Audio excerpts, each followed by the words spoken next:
Yes, today I'm talking about putting into action some of the things we've been discussing the last couple little clips here. And practicing being known is the topic. And we're going to practice being known, and these are baby steps in truth. And what I like about this, it's a very difficult process. We start walking from the illusion world. We recognize the illusion, and now we're going to put into practice some of the efforts that's going to change us, actually, to be able to, be relaxed in our own skin, and practicing who we are. And I always tell people that you should be able to tell pretty much anyone the worst thing you ever did in your life, and do so without, a lot of apology.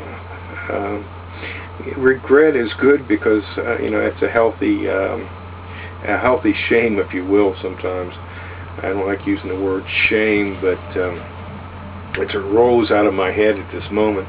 But it's a healthy adjustment, if you will. A lot of things we do we don't like, but being forthwith about them, I think it's a very important thing. This whole series of little snips is designed to help us meditate. It's clearing the water so that we can meditate. Practicing being known is the effort of what we're going to do. Is we're going to itemize things about ourselves and talk to family and friends about them. And we need to get that vocabulary going back and forth.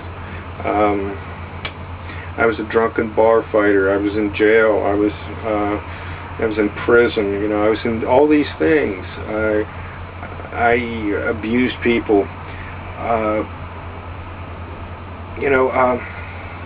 I have to get this out. Everybody has to. But by getting this out, we're able to sit in peace with ourselves, and we're able to meditate, and that's where the real work's done.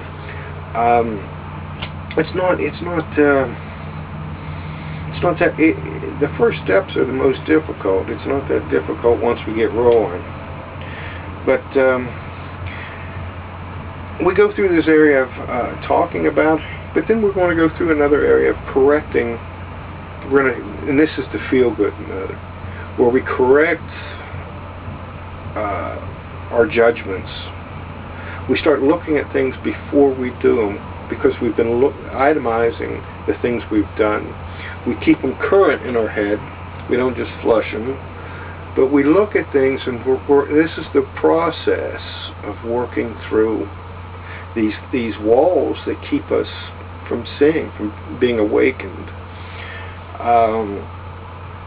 But by utilizing our memory and a notepad, writing things down, looking at, saying, and feeling good about the mistakes we've made,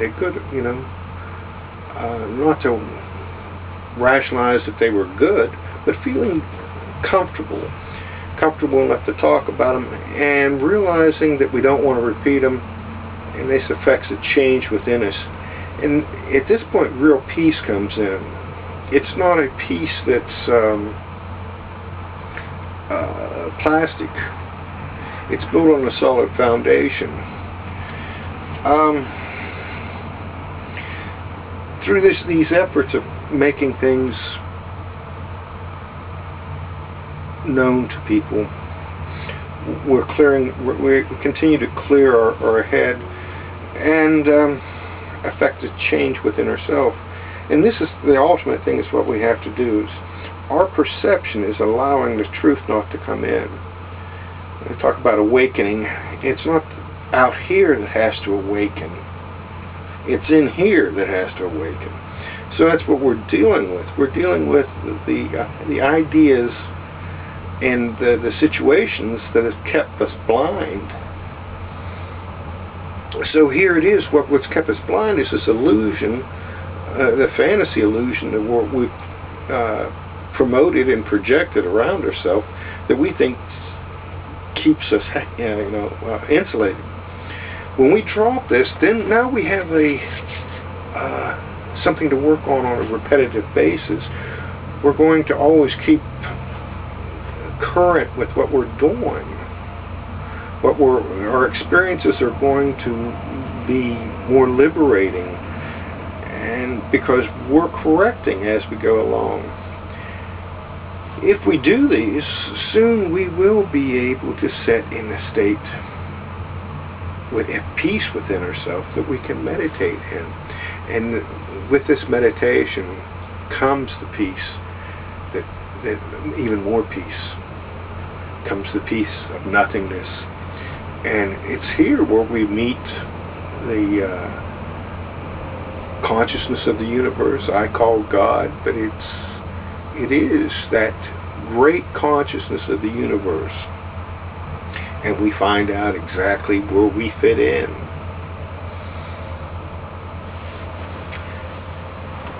Thank you.